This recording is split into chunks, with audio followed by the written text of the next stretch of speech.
Because the chances of your average Joe constantly viewing extensive readings is about as likely as them completing their homework at a reasonable time all throughout grade school, I decided to create this video essay with the title that actually would get your attention rather than a 1600 word article only to be read by less than half the people it actually pertains to.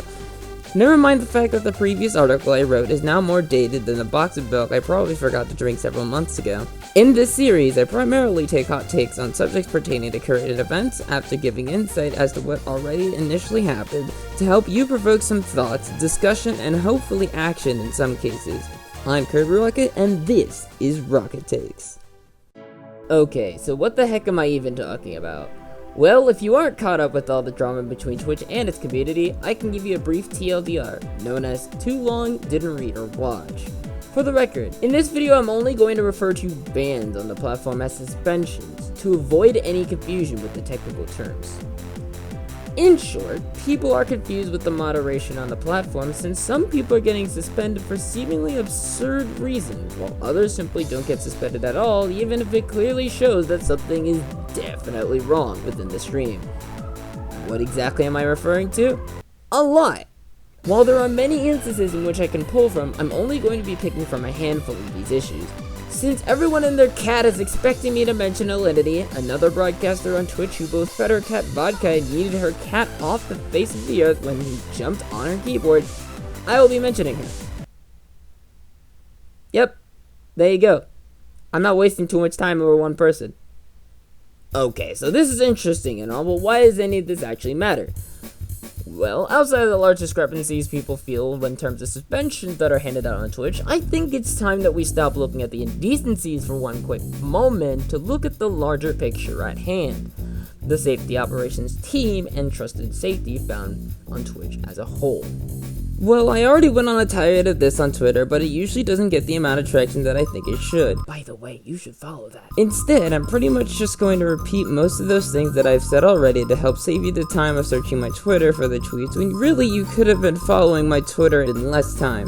People keep telling me I have no reason to be excited for TwitchCon 2019 right now, but I know out of the goodness of both my heart and Twitch's that something big is going to be happening.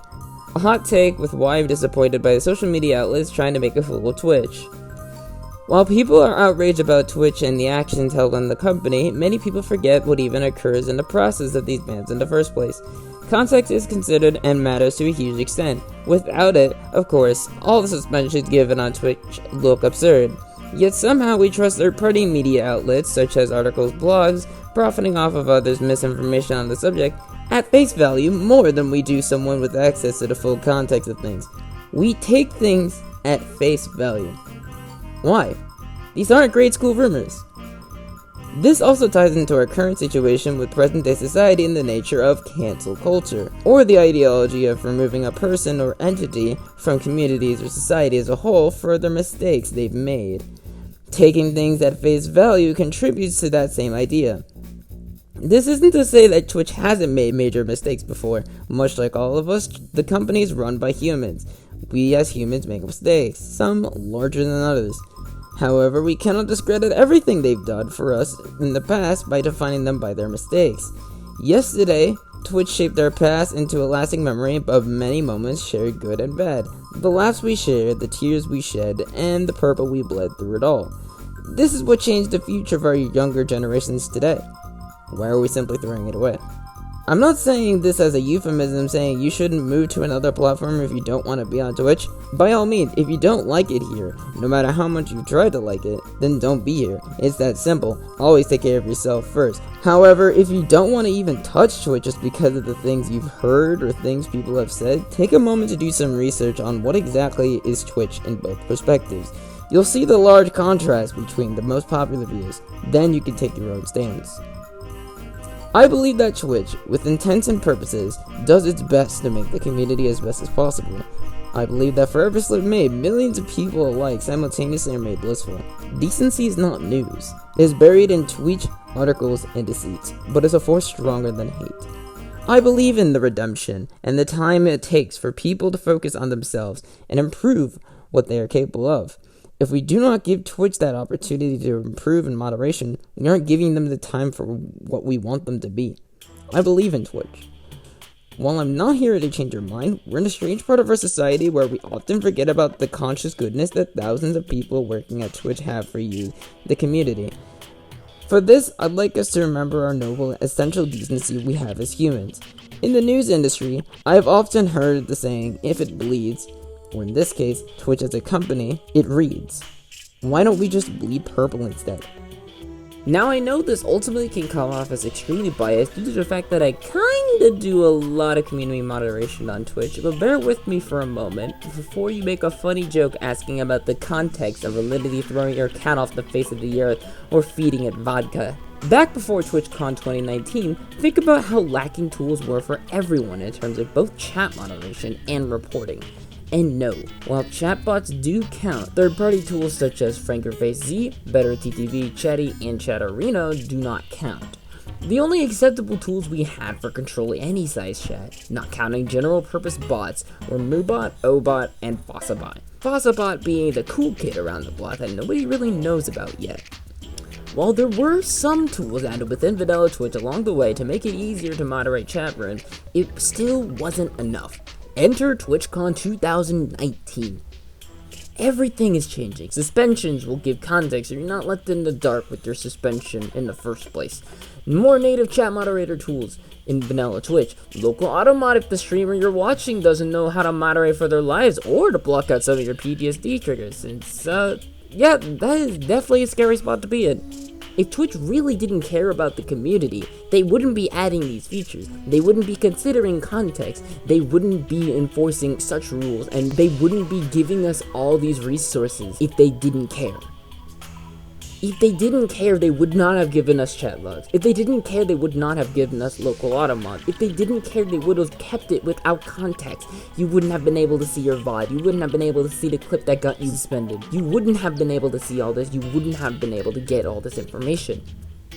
Twitch CEO Emmett Shear even discussed in an interview with The Verge on how moderation creates communities and how it's going to change within the company because they didn't think it was doing well enough when talking to streamers about moderating their channels.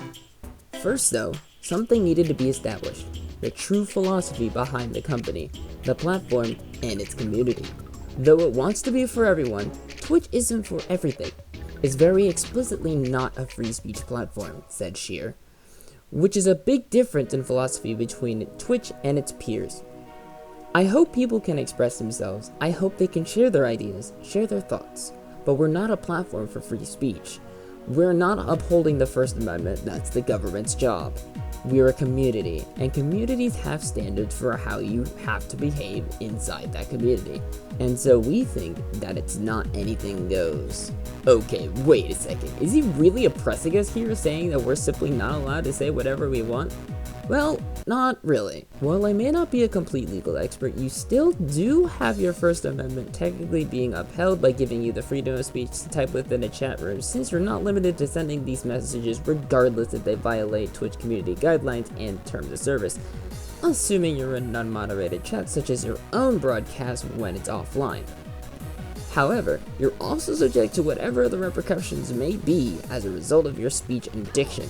Therefore, even though you may get your message removed, not delivered globally, or no longer be able to send messages at all, you still have consented to all the potential repercussions you may face as a result of your actions just by signing up and creating an account on Twitch.